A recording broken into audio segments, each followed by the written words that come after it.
We are ready. So today, the question on reality coaching for writers is, how does AI impact the film industry, and why is it part of what's going on out in the screenwriters strike? Today, we've got Diana Flegal and Zena Dello. Diana, bring us in. We are reality coaching for writers, where we offer no fluff, just the real stuff to help you succeed. Welcome, Zena. So Yay.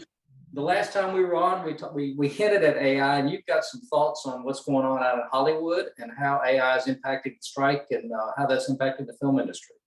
Yes, thank you for having me back, both of you. This is exciting. I wanted to talk more. By the way, my dog is snoring really loud. I don't know if you can hear her right now. So if you do, she's just right off here. Nobody else is snoring, just my dog.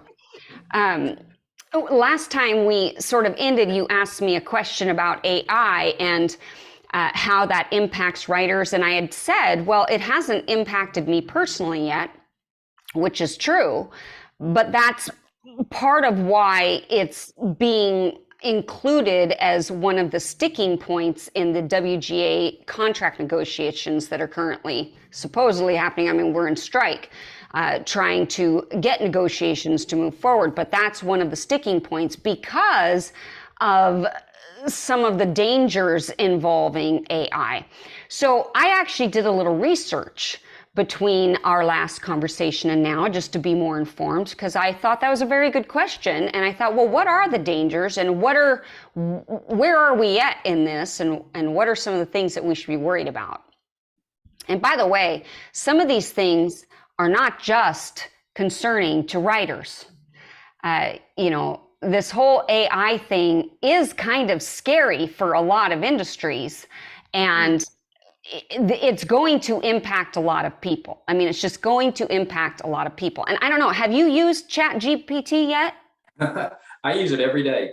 Every day. Okay. Yeah. I know I don't use it every day, but I've been using it a lot, specifically with certain stuff I'm working on. That's my brainstorming partner now. And it is amazing. It is really amazing and scary. It's pretty scary in that sense. Okay, so going back to this, and I think this is really important for people to understand too. I actually want to start by talking about the writers' strike, why writers in Hollywood are on strike, and then let that get us into what the potential dangers are in Hollywood about this AI thing. Lulu, you're so loud, honey. Okay, so I mean, there's always been tension between writers and studios and that sort of thing, because writers have always sort of felt like the redheaded stepchildren. They always sort of get a second class placement after the actors and the directors and the producers. They're sort of the more glorified positions, and then the writers, here they come. They're the nerds that are in their homes by themselves doing the work on the computer. But the truth is, as you know, writers are the key. Without the writers, there is nothing. There is nothing. In fact, Mandy Patinkin, you know him as Inigo Montoya, who killed my you prepared to die.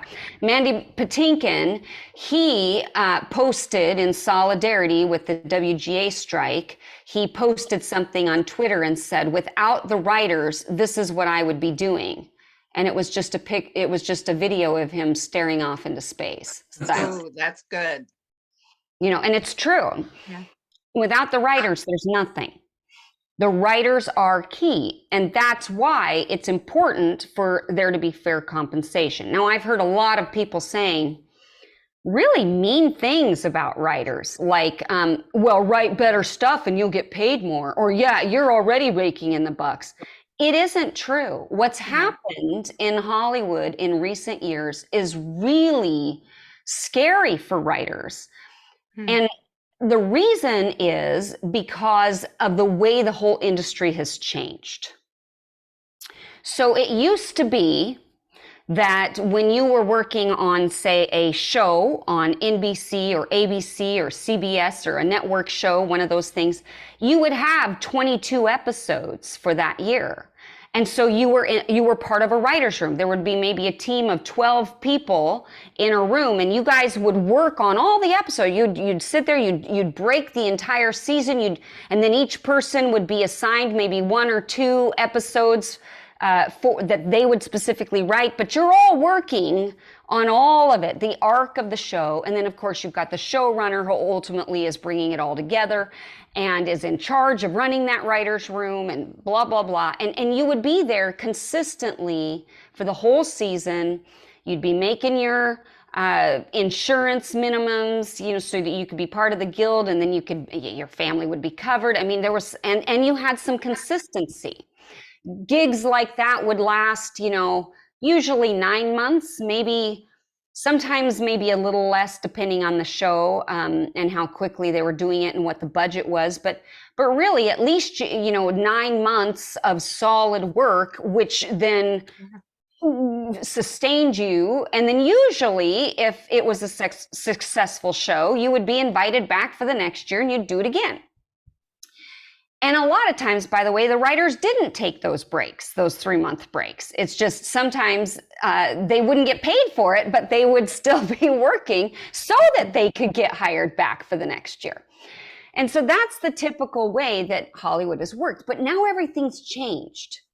Oh, and by the way, I should add, when that process would take place, so any shows then that were a huge hit, then writers would make residuals. Residuals are where the show goes into syndication. You watch it and you watch reruns, and when you watch the reruns, the writers make residuals, and so they're gonna make money on top of it for work that they've done. And everybody does that. That's the structure in Hollywood. The actors do that. The producers, the director, everybody gets residuals. Okay, well, cut to, we're now in a totally different world.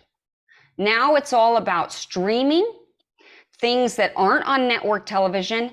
Very few shows have 20 episodes in a season. Most shows are 10, maybe 12.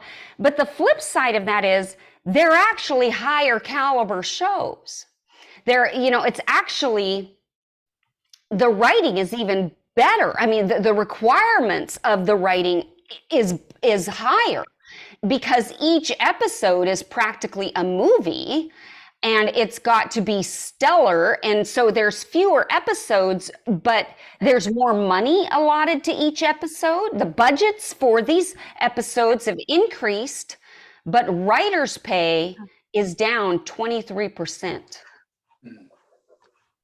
And they're not getting residuals. In fact, I mean, the ones that are getting residuals on some of the more successful shows, for example, there was a gal that worked on Wednesday and Jane the Virgin, and some majorly successful shows, and she took pictures of her residual, like her last 3 residual checks, one of which I think was for like 8 cents. Like, why even the mail to mail it, the postage to mail it was more expensive than the residual. I mean, what's the point? I think there was one even for like 3 cents. It is ridiculous. So, we see that in royalty statements for authors, published authors. You know what I'm talking about then. Yeah. It's just a terrible, terrible thing. All right. So that then explains, so part of it is there's not been, because streaming has completely changed the whole system. And what studios are saying, they're saying, well, yeah, but this is a terrible time for these negotiations. We've just come out of the pandemic. We barely survived that. People aren't, that are the people that are, there isn't a great, method now for advertising. We've got people pulling their advertising money. So where's that money supposed to come from? And they're saying that they don't have the money. They don't have the money to be able to pay the writers more.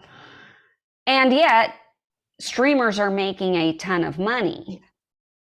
And the other thing that is, and obviously I'm going to be on the side of the writers here, because I think it's really, really, there's something wrong with the system. Yeah. Because the other side of it is that there's no transparency of viewership. Right. So we don't know how many views a particular episode. Again, there should be tiered views. Like if your show is one of the major hits, if you're writing on Game of Thrones, in the peak of Game of Thrones, then you should be entitled to a greater share of the residuals or some sort of rewards. But they're not being transparent on those. We don't know how they're even calculating that because they won't tell us. And that's a problem. And so they are really, all writers want is a fair deal with stable, some sort of stable pay structure. Because here's the other thing that they're doing. Since there's only, say, 10 episodes, we'll just use that as a nice round number for a show, what they'll do is they've constructed these things called mini rooms. So whereas in the past you would have a writer's room, which would be, staffed 12 writers and sometimes even more than that, depending on the level of how many junior writers you have or new ones, because that's where you train. That's how you get good, is you start low on the totem pole and you become a writer's assistant and you work your way up. So say that's where it used to be. Now they do these mini rooms where maybe there's, 4, 5, 6 writers who break it down, but you only work for like 4 weeks. And then you're let go because your work is done. And then they only hire 1 or 2 writers to do the writing of all of that. But they don't pay you very much for that work. And you've worked your butt off to help break a great story, but there's no compensation then. And this is a real abuse. Yeah. It's a real abuse. And so, and this is happening all the time. These mini rooms are just a real way to take advantage of writers, in my humble opinion. Go ahead. That joke that Bob Hostetler likes to tell at writers' conferences between the elevator that goes to hell and the elevator that goes to heaven. And in both places, the writers are chained to their desk and they're just working at the keyboard all the time. They never get to leave. Same scenario in both places. And the question is, well, what's any better being in heaven or hell? Oh, well, here at least you have the opportunity for your writing to be shown on streaming. That's, there's that rather than just writing for never. Oh, that's hilarious. At least people see it in heaven. Exactly. You're still working for peanuts, but at least somebody will see your stuff, right? Right. Good night. And that's about right. I mean, so really what writers want is they want higher pay that allows them to have an affordable living wage. By the way, Hollywood is expensive to live in. This is truly a crisis of being able to survive. It's not greed that's motivating the writers. It is literally a matter of survival because they won't be able to make a living in this current structure, which should impact people then. Because the truth is, if we don't have good writers, we don't have good content. So it's important to consumers that our writers get compensated. And the best writers too, because usually if it's such a crowd pleaser, it usually means it's not something that's completely morally debased. Usually it means that it's resonating with people in the so-called flyover states, which means there's something good there. So it all comes together. All right. So anyway, they want a stable pay structure, fairer deals, and then there's the issue of artificial intelligence. So this is actually, ironically, this is a secondary issue, but it's related to this compensation issue because it's about how writers can be abused, again, through the AI process. Because there are very specific rules about that the WGA has in place, minimums that the WGA has in place for if you are the original writer on a project, if you are the screenwriter that first writes the screenplay, even if somebody else comes in and does a bunch of rewrites, you're still going to be included in that. You're still you're still the original writer. You did the first draft. I mean, they can't take that away from you. And there are certain entitlements that you get as a result. And that's called source material. If you're part of the source material, then that's really good. And by the way, this is important for non-screenwriters too, because guess who are the source material for a lot of our projects? Writers that are writing fiction, that are writing novel. That becomes the source material. So this impacts writers out there that aren't screenwriters. So the source material is very important. But see, what happens is what the studios want to do is they want to take their ideas, put it into AI, have AI write the first draft of the script, and then hand that off to a writer to fix. Wow. Because see, what they know is that you still need a human writer. You still need a human writer. You just do. You need that creative component. Eddie, you said that you use chat GPT every day. And I've been using it myself, not every day, but frequently. And what I have found is that it does a really great job, but I still have to edit stuff. I still have to fix it. I still have to make it my own voice. And I still have to, I have to work on it still. Would you agree with that? Yeah, my assessment of AI writing is it's about maybe at a 6th grade level, and I'm being generous. There's a lot of adjectives, a lot of adverbs, it's a lot of fluff that goes into it, and it's nothing that would ever get past 15 minutes with an appointment with an editor. But there's usually enough, 1 or 2 words in there that I go, okay, well, that kind of makes sense. I can run with that. I use it to clear up sentences that don't make sense to me. My brain's fried. I know this is a clunky sentence. I'll drop it into chat and say, clean the sentence up. And it just basically reverses the logic, puts words in the right order. And I go, yeah, that's what I was trying to say, but that's really to me what its value is. But as far as writing good content, no, it rarely does that. The brainstorming is good. It can be good sometimes for plot ideas, but even that becomes very redundant. It's the same plot idea over and over and over that comes back. Yes. And so then you think about what it would do for Hollywood. Now, here's the thing. I'm a structure person. I believe in structure because I believe that structure is infused into the fabric of the universe, just like the laws of physics. Yeah. But within that, there's so much room for creativity. Nevertheless, there's a structure. So while I believe in story structure and a 3-act structure, I can also tell you writing is not paint by numbers. No, it's not. It is not. Good. Yeah. So the problem is that the chat GPT is going to paint by numbers. There's not going to be a creative element to it. It's not going to be, and also think about this, like, how do you write a story? You get into the character. You have to understand the character's psychology, and that's why when there's a twist or when somebody that's supposed to be good turns out to be evil and it surprises us or whatever, it's more interesting, but it's because they've been crafted in a way that rings true to humanity and they're justified in both their goodness and their badness, their dignity and their depravity. And AI can't do that. Nope. Can't do it. At least not yet. I mean, I don't know. Maybe they will eventually. The point being, you have to have a human element in that process. But if the human comes in after that first draft has been composed by chat GPT or some AI, then all of a sudden the writer gets peanuts because they're not responsible for the source material. They're just doing rewrites. They're just doing punches. They're not actually responsible for the writing, and that's completely unfair. So part of what the writers are asking for is that guarantees that you can't use AI for source material, and that there would be fair compensation for these types of things, and that there would be limits to the way AI would be used. Wow. And I think that's fair.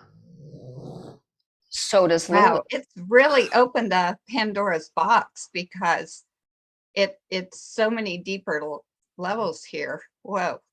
Thanks for making this connection because I knew about the strike and I knew about the AI, but I hadn't really connected it with the screenwriting, like you said, as far as source material.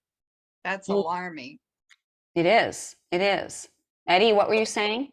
Yeah, so it's the commoditization of writers is really what it's come down to, and that's what AI is intended to do anyway, is to commoditize everything, get it down to its lowest cost value, so that businesses can make money.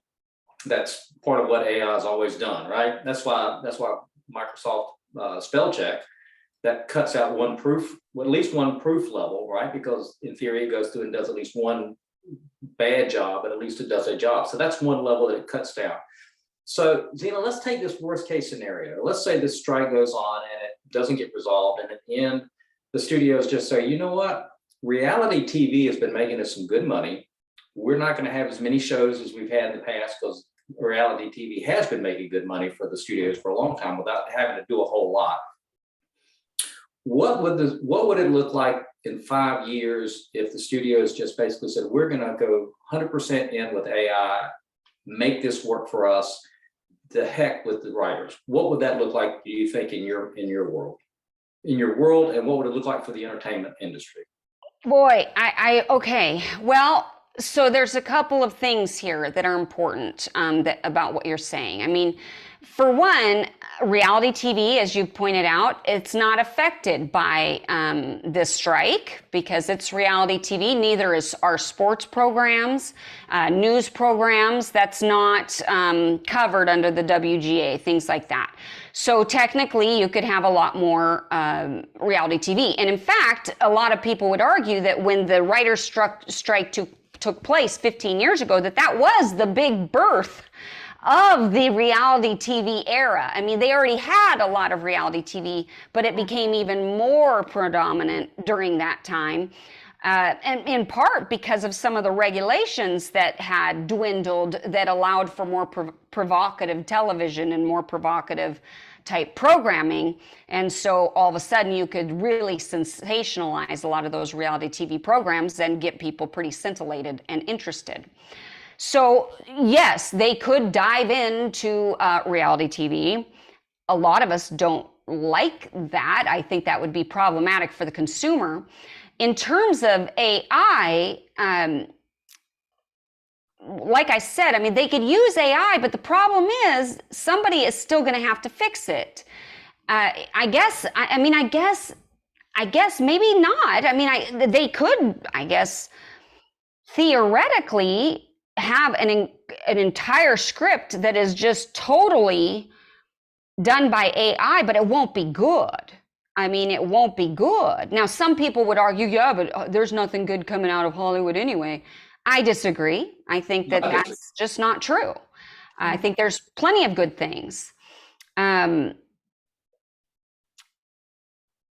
But having said that, I mean, there's a lot of crap coming out of Hollywood too. So, but imagine that. It would really, really increase the level of crap coming out of Hollywood. Right now, I would say that in terms of like how long the strike is set to last or what the hope is or those types of things. I mean, right now, the studios are not budging. I mean, there was over a dozen proposed elements for the WGA strike. And by the way, I can include a link to that document so people can read it for themselves if they want. It's just 2 pages. It outlines, you know, it's the basic outline of here's what the WGA is asking for, and here is the response from the studios. And so the studios again, over a dozen points, and 9 of them they just outright rejected. 9 of them they just outright rejected. And that's bad. That's really, really difficult. And so that makes it even harder to imagine, like, how long is this going to last? Now, there have been 6 writers' strikes, more than any other union in Hollywood over the years. And the first one, I want to say, was like in 1960 or something like that. So since 1960, there's been like 6. Now, the last one was 15 years ago. That one lasted for 3 months. The one prior to that, which was in the 80s, I think 1988, something like that, that one lasted like 150 or more days, like over 150 days. So that was over 5, or maybe it was 5 months exactly. And then, that's a long time. That's a really long time. What they're saying right now is that there doesn't seem to be any end in sight. The actual organization that they're negotiating with is the AMPTP. So they represent all of the studios and networks and that sort of thing. And that's who we're negotiating, the WGA. I say we, I'm not in the WGA, but I'm pro writers and I am a writer. I'm just not in the union. So that's who the WGA is negotiating with. And what I understand is that the writers are really prepared to die on this hill because they have to. They won't survive otherwise. There's no way to make a living wage. This is primarily a gig business. You know, it's a freelance business, even as it is, even as writers, even in the old system, it was still, you didn't know, there was no guarantee that you were going to get hired the next season. There was no guarantee that even if you got on a network television or whatever, anytime you write a screenplay, you never have any guarantees. Every writer is a freelance writer in Hollywood. Wow. So already that system is there, but the way they're doing it now, there's just no sustainable way to make a living. My thought is it brings us back to greed. Like you said, somebody's making money and they just keep wanting to make more and cut out the little man. And I think of migrant workers, we bring those workers in to harvest our crops because we don't want to pay a living wage to other people, so we've run that system in America. We've depended on that system for how many years? It's been abusive. It's been wrong. And yet, it's greed. It's greed. The love of money is the root of all evils. It's true. And what kills me, though, is when people think that it's the writers who are being greedy. And I can honestly tell you in this case, it is not. It is not. We've seen this abuse in publishing as well, where the publishers make all the money. Amazon then makes the money under the publisher, and then the writer makes the smaller portion, And so we've seen that it's, and what scares me about the worst case scenario is I believe too, they've got to die on this hill. I see the importance of this strike. A survey came across my desk from Ted Baer, and it just had 2 questions. Do you agree with the strike or disagree? And if so, why? And I just wrote in there because every person deserves a fair and living wage. That's right. We have to have that. But my concern is, you've heard of Fiverr. Mm-hmm. There's always the person that's willing to do it for $5. And I'm wondering, yes, this is the hill to die on, but what's going to happen when there's going to be a level of people that are willing to come in and doctor up the AI stuff and take the little wage and run with it. It almost makes it's an opportunity. You could argue it's an opportunity for non-union people to be scabs, but it would really be tricky for them to do that, I think. I mean, right now, the way it works is, according to the WGA, you're not supposed to pitch projects. You're not supposed, the only thing you can really do is receive money for projects you've already written. Now, if you're on a production on a finished screenplay, those can go on as planned. You can keep doing that, but without the benefit of last minute rewrites. So if there's something that needs to be rewritten, sorry, you don't get that. Wow. And then the other unions, like the actors union, that sort of thing. Now here's what's interesting. Their contracts are coming up. The WGA is paving the way. You know, the WGA is sort of paving the way for what's down the road, because the truth is actors aren't getting good deals either. Now, they're getting better ones than the WGA, but they're also not getting proper residuals for streaming. They are also, because there's no transparency by the studios. I mean, I'm telling you, there's lots of money being made, and I know that because there's lots of money going into production, which means they wouldn't put that much money into production if there wasn't money being made. But it's not necessarily going to the talent that are doing it, and let alone, let's not even think about like I mean, I guess that the people that are working on productions, you know, a lot of the other departments, they're there longer, but a lot of them are making more than the writers. You know, that's kind of crazy. So all this to say, the other unions and guilds, they're forbidden by their contracts from joining in the strike. They have to do their work. But it doesn't mean that they don't have solidarity. A lot of them do. And what's happening is, a lot of times, if the WGA sends a couple of representatives to these sets to strike, it does shut down production. And all it takes is 2 to strike. And so they've been doing that a lot. They've been sending a couple of members down to various, like Stranger Things and striking and shutting down that production. And I think that's good. I mean, it is the only power that they have right now. What's interesting also is that a lot of moviegoers and people that watch streaming, it'll be interesting to see how many of us have even noticed the effects of it, because there's no template on how this is going to look. This is the first time we've ever seen a writer's strike in the streaming area. We don't know what that's going to look like, because a lot of stuff is already in production or post-production. A lot of stuff is going to delay getting made, but we're actually used to that now. We're used to maybe 2 years going by before season 2 of a show that we love. So it'll just be delayed further, but it might not feel much different. It'll just be interesting to see how that looks for viewers or consumers. Well, I have a question, So Zena, let for me you. jump in here for a second, Diana. So Zena, do you think this could be an opportunity for the end of creativity in the film industry?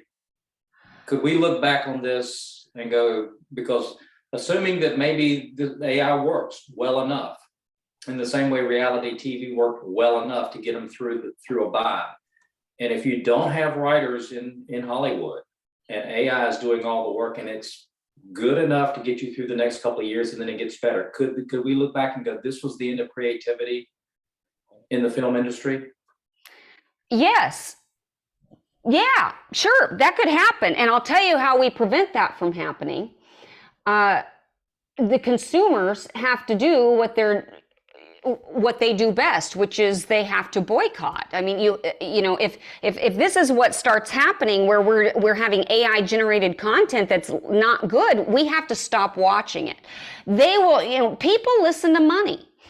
Corporations listen to money. If the money doesn't come in, they will generally do something different, or they'll walk backwards, or they'll, you know, so that's where the power is. The power is in the hands of the consumer. We have to all stick together to make sure it's high quality stuff. We shouldn't be promoting, or we shouldn't be supporting things that are bad. We shouldn't be buying tickets for things that are bad. We just shouldn't. We shouldn't be paying for subscriptions for things that are bad. We shouldn't. So last question, and then we're gonna close for the day. Is it required for anything that's in production that it say it was partially or any way generated through AI? Does that disclaimer have to be on the final product? We're not there yet. There's nothing, I mean, to my knowledge, we don't have anything right now that is partially created by AI. This is just, we're reading ahead. We're looking at the sign of the times and going, okay, this is potentially going to happen. But I don't think there's anything that we're worried about that's currently happening with AI. Okay. Final comment, Diana, before we go, and then Mine was just, does this mean maybe more crowdfunded creativity happens outside of the normal channels? Well, we still have to have distribution platforms. That's true. Yeah. You know, your final comment. just, support the writers. Yes. Without the writers, you have nothing. So support the writers and just keep praying for a good resolution here, something fair. The worker is worth their hire. Thank you, Zena. Thank so you for much. your time, Zena. Thank you. Thank you, Yeah. Diana. We'll see you guys next week. Okay, Thanks see so you next much. week. Thank you. Okay. Bye. Bye.